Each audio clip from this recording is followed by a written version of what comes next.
Hai guys, welcome back to RLCS. Dan kali ini saya akan mengupdate partai dari FIDE Grand Swiss 2021, di mana satu-satunya pecatur Indonesia yang mengikuti turnamen ini adalah Iren Karisma Sukandar, bermain di babak kelima melawan pecatur kuat dari Ukraina dengan error rating 2536, Maria Muzichuk, ya Muzichuk sister ya, terkenal. Yang satu lagi adalah Anna Muzichuk.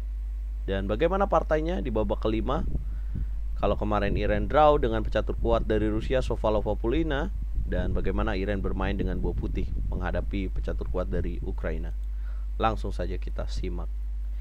Iren bermain dengan E4 dan Maria Muzichuk menjawab dengan Karokan C6, D4, D5, dan Iren memilih variasi main lain dengan mengeluarkan kuda C3. Kemudian D kali 4, kuda kali 4. Dan di sini hitam punya 3 kemungkinan langkah yang paling banyak sering dimainkan adalah gajah F5, main line, kuda D7, dan kuda F6. Dan Maria Muzichuk memilih kuda F6. Iren yang sangat paham teori, dia akan memakan kuda kali F6, benar sekali. Kenapa nggak memilih kuda G3? Karena ada lanjutan H5. Ya, makanya di sini paling tepat sesuai teori adalah kuda kali F6. E kali F6, C3, gajah D6, gajah D3, rokade, menteri C2 ancam petak G7, skak, benteng E8, kuda E2, dan H5. Ya, ini merupakan gaya modern dari Karokan ya teman-teman. Saya pernah membahas teori ini secara lengkap, ada di konten videonya RLCS tentang pembukaan Karokan. Dan Iren menjawab gajah E3, kuda D7, dan memilih rokade panjang di sini teman-teman. Kemudian Maria Muzichuk kuda F8, manuver C4, gajah E6, raja B1, benteng C8, dan kuda G3, yang menurut evolution Stockfish ya 14 kurang tepat. Lebih tepat lagi di sini sebenarnya A3 ya. Kemudian setelah kuda G3 dijaga G6, kuda naik ke petak E4, manuver gajah E7. Yang lebih tepat menurut evolution adalah B5, dimana apabila dimakan dan benteng C8 mengancam menteri dan mengaktifkan kekuatan dari gajah E6. Ya, gajah E7. Kemudian Iren benteng HE1, B6. Ya, di sini Iren melakukan langkah benteng HE1 yang disebut meragukan ya, inakurasi. Kenapa? Karena sebenarnya lebih bagus lagi ketika Iren menjalankan kuda C3 dengan tujuan mengaktifkan gajah D3-nya untuk menyerang ke petak G6 ya, dan sewaktu-waktu bisa mendorong D5 di sini dengan kuda C3. Tapi Iren benteng HE1 untuk mengembangkan buahnya, benteng di petak H1, dan dijawab B6 oleh Maria Muzichuk yang juga kurang tepat, dimana seharusnya B5 ya dipilih, B5 untuk membongkar apabila dimakan, membongkar dan terjadi ancaman dari benteng C8 ke menteri C2, dan gajah E6 mengancam petak A2 yang bisa dilanjutkan dengan follow up menteri A5. Iya. Dan langkah B6 pasif ya. Kemudian Iren menjawab F3, coba membongkar dengan petak G4. F5 mengusir, coba mendevelopment dengan gajah F6, gajah G7 ya. Tapi kuda C3 malah Maria menjalankan gajah B4, yang kemudian Iren taktis A3 dan mundur. Ya, tidak jadi makan gajah C3 ya. Kenapa? Karena dengan gajah kali C3, menteri kali C3, Iren memiliki kekuatan yang cukup besar, yang sewaktu-waktu bisa dorong D5 dan gajah H6, ancaman yang cukup berbahaya. Maria mundur, gajah D6, dia menyadari kesalahannya, dan menteri F2 Iren, kuda H7 dan dorong D5 Iren. C kali D5, C kali D5, gajah D7 dan gajah 6. Dan kalau dilihat setelah langkah gajah 6 ya, dalam 23 langkah ini pecatur Indonesia ini memiliki posisi yang lebih bagus ya dibandingkan pemain Ukraina dengan error rating 2536 ini. Kita juga bisa lihat evolution bar-nya sangat menguntungkan untuk Iren Karisma Sukandar teman-teman. Dan setelahnya benteng C7, Iren jalan kuda B5 ancam, yang berarti Iren memiliki sepasang gajah ya, karena gajah kali B5, gajah kali B5, benteng E5, dan di sini banyak pilihan gajah C6 ya. Tapi Iren langsung mendobrak dengan gajah D4, memaksa benteng harus makan ke E1. Kenapa? Kalau benteng D5 ada skakster benteng E8 ya. Ya. Kemudian benteng E1, adu lagi benteng E7, tapi Iren nggak mau. Iren memilih benteng D1 untuk memanfaatkan kekuatan dari pion D-nya ini, pion promosinya. F6 dan sebuah langkah yang salah lagi ya.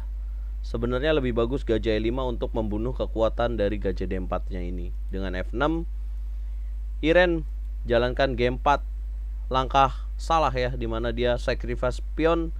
Tapi sebenarnya ada langkah yang lebih bagus, yaitu menteri ke D2 dengan tujuan menteri ke H6 mengancam petak G6 dan memaksa benteng untuk menjaga. Kemudian benteng E1 bisa ancam benteng E8. Ya, di langkah ke-29 Iren melakukan G4. Niatnya bagus, idenya juga cukup bagus untuk membongkar dan coba menyerang dari sisi ini ya, F kali G4, F kali G4 dan menteri H4. Tapi Muzychuk menemukan langkah yang selalu tepat. Benteng E4, gajah C3, raja G7, tahan ide dari menteri H6. Kemudian gajah D3, Iren menjawab dan dijawab G5. Ya, kenapa gajah D3 meragukan? Karena ada langkah lain, H3 ya. Wow. Ya, Iren memilih gajah D3 natural ya sebagai pemain. Kemudian G5. Ya, memilih menteri F2. Kenapa nggak menteri H5 bang? Ancam G6, ada adu menteri E8 ya. Ketika diadu dan ingatlah bahwa hitam memiliki unggul satu pion. Jadi Iren memilih menteri F2, benteng F4, menteri C2 ancam kuda, kuda F8 dan gajah F5. Langkah yang inakurasi lagi. Lebih bagus lagi sebenarnya di sini benteng E1 ya, mengaktifkan bentengnya untuk menguasai jalur E. Ya, gajah F5 dan Muzychuk selalu menemukan langkah yang tepat di waktunya yang tinggal 4 menit. Benteng E1 ancam lagi menteri C4. Mulai keluar dari tekanan. Gajah E4, Iren menjaga pion D5 dan B5. Muzychuk dengan ide B4 mendobrak. Dan gajah E4 ini punya ide ya, gajah F6 skakster. Makanya Muzychuk tadi B5. Gajah G2, langkah salah kembali yang seharusnya gajah D3. Gajah D3 apabila menteri kali D5, gajah E4, menteri C5 bisa menteri D2. Ya, kehilangan pion D tapi buahnya lebih aktif lagi ya dibandingkan gajah G2 yang pasif. Gajahnya jadi jelek banget di sini, dari posisi yang cukup bagus diletakkan ke G2 dan cukup pasif. Selanjutnya Maria jalan A5. Benteng E8 bener-bener blunder ya. Iren mungkin bingung langkah apa yang harusnya dijalankan, dan harusnya jangan benteng E8 ya. Yang lebih tepat adalah benteng C1. Apabila B4 ada gajah kali F6 menjatuhkan menteri C4. Ya, Iren benteng E8, B4, makan gajah E1 dan menteri B5. Maria Muzychuk ancam benteng, tidak buru-buru menjalankan B3 yang lebih tepat. Dan Iren jalan benteng A8, blunder kembali. Yang seharusnya di sini bisa peraduan menteri C6. Wow. Ya, sayang sekali Iren melewatkan itu. Setelah benteng A8 ada dorongan B3 dengan tujuan menterinya mengambil petak D3. Iren benteng A7 skak, raja G8. Tidak ada guna karena kudanya kuat sekali menjaga petak H7. Petak yang bisa dimanfaatkan oleh menteri putih. Kemudian menteri C3 Iren. Gajah E5 ancam lagi, menteri D2 dan benteng D4. Dan di sini Iren menyerah di langkah ke-46, tepat setelah 6 langkah dari langkah ke-40 setelah ada tambahan waktu. Ya, Iren menyerah, dan apabila dilanjutkan Iren menjalankan menteri C1, maka Maria akan menteri D3 teman-teman. Bener banget. Raja A1, menteri D1 dan benteng C7. Ini gajah kali C7 ya, sorry teman-teman. Dan paksaan menteri D1 inilah yang membuat Iren kalah ya teman-teman. Dan pada saat tadi live streaming saya sempat notice dan sempat bilang bahwa Iren seharusnya dengan permainan setelah jalan D5 ini, setelah gajah A6 ya, setelah melakukan langkah gajah A6, minimal Iren hanya draw dan tidak kalah dari pemain Ukraina ini ya. Tapi memaintain sebuah permainan dengan keunggulan itu cukup sulit ya, dengan lawan yang cukup berat juga. Dan ya ini pengalaman dan pelajaran lagi ya buat pecatur kita, bahwa ya lawan yang dihadapinya juga cukup berat. Dan semoga Iren bisa comeback stronger di babak ke-6 ya, karena ya lawan-lawan yang dihadapinya juga cukup berat. Dan ini kalau Iren bisa menahan remis, dia akan bertambah ya lo ratingnya. Oke, kalau kalian gak mau ketinggalan dengan perjuangan pecatur Indonesia di FIDE Grand Swiss tahun 2021, Kalian harus nonton RL Chess setiap malam jam 7 malam live di YouTube RL Chess. Kita menyaksikan perjuangan pecatur Indonesia. Dan coba komen kesalahan apa yang membuat Iren jadi kalah ya. Dan harusnya Iren melangkahkan apa nih teman-teman. Coba kasih semangat dan coba kasih analisa yang terbaik buat pecatur Indonesia ini. Dukung terus pecaturan Indonesia. Dan nonton terus live streamingnya RL Chess karena ada giveaway bagi-bagi buku catur ya. Catur Yes Indonesia Jaya.